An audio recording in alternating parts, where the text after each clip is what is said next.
Hey, how you doing? I just wanted to talk about the miles per gallon in my Astro van.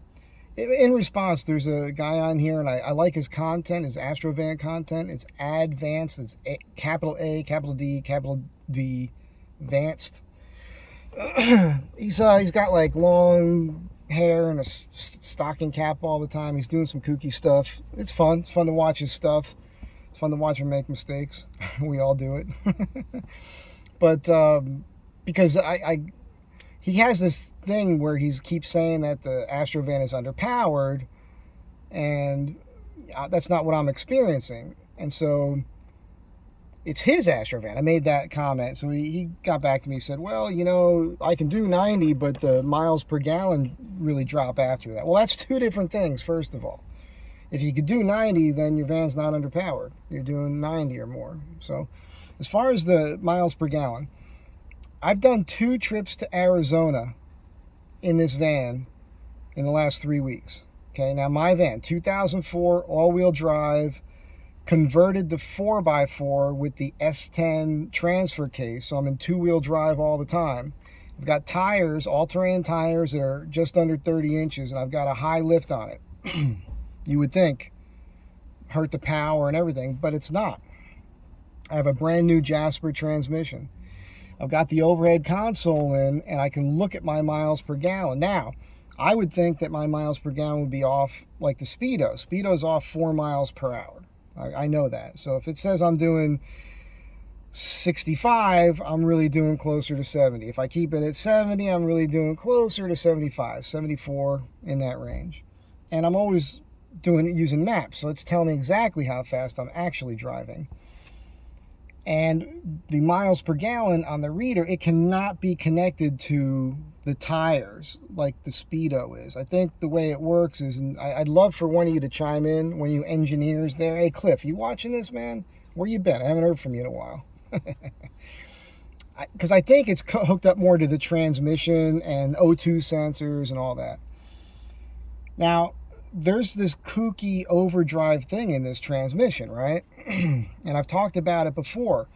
You got to just feather this thing. If you floor it, you just it all bogs down. You can't get it going fast right away, and it kills your miles per gallon. The first trip to Arizona, I went all the way up to beyond Williams, went to Flagstaff and back. And at Flagstaff, at that higher elevation, she's a bit of a dog, but I can still do it. And I had a heavy load and all that. But I'm regularly cruising high 70s to mid 80s. Regularly. I oftentimes find myself driving well over 90 miles an hour. I watched this diligently. I didn't have it on temp, nothing. It was on miles per gallon the whole time. Real-time readout. And what I've learned is I could be doing 65 and getting good miles per gallon. And good is, anywhere in my mind from 16 to 22 in that range. But I can find that same sweet spot at 83 miles. It really likes 83 miles per hour. It really likes that. And at 90, same thing. What matters is what your elevation is and what the grade is that you're climbing on. I watch that thing. It can drop to 7 miles per gallon and then slowly creep up as the transmission gets into the right gear. So between watching this, there were times, and look, when you're going downhill, it's awesome. It'll say 99 miles an hour, or miles per gallon. It's always fun. I always wanted to get a picture of that. But I'm using maps, so I'm not taking pictures with my phone while I'm driving. What I discovered was, in the end, based upon, this doesn't mean anything, based upon actual miles driven, let's say, I made it from Kingman to LA on 1 tank of gas, and I still had 5 or 6 gallons left.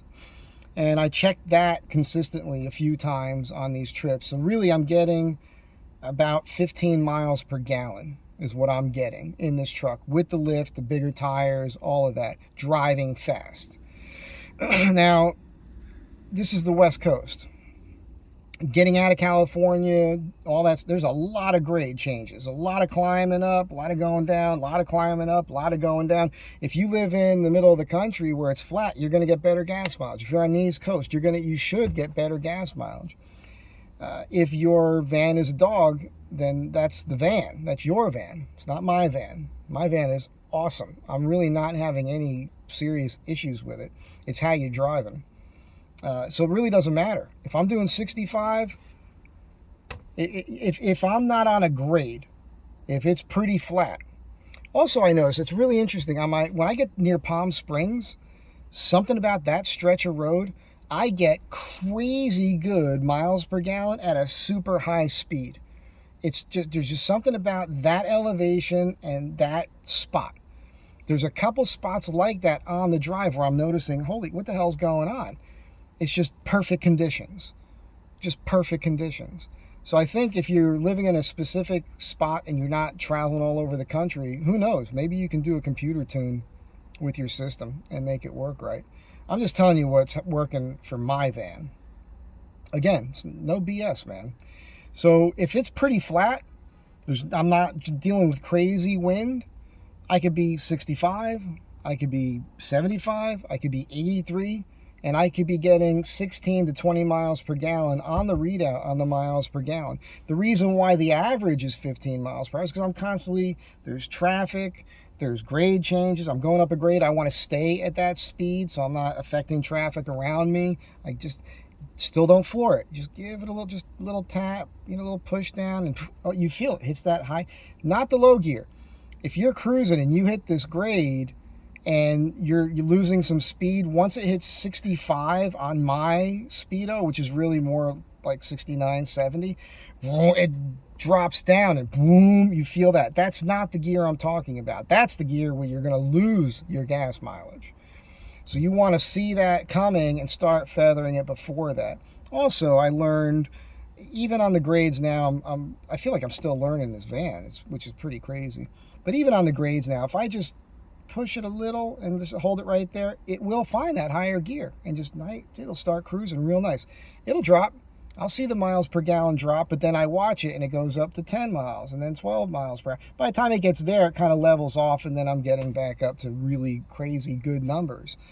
So this is for you, dude. It's mostly for you. I'm going to post this up and I'm going to put a link in those comments, and I hope that you get to see this. I'm not trying to start any trouble with you. I like you. Astro Van Tribe, man. We're a weird breed. So I wish you the best for you in particular and everybody else. And I'm just trying to let you know and be as honest as I don't lie about anything. I'm an honest guy. Integrity. It's one of my things. So be good to one another. Have a great day. Astro Van Tribe. Bye.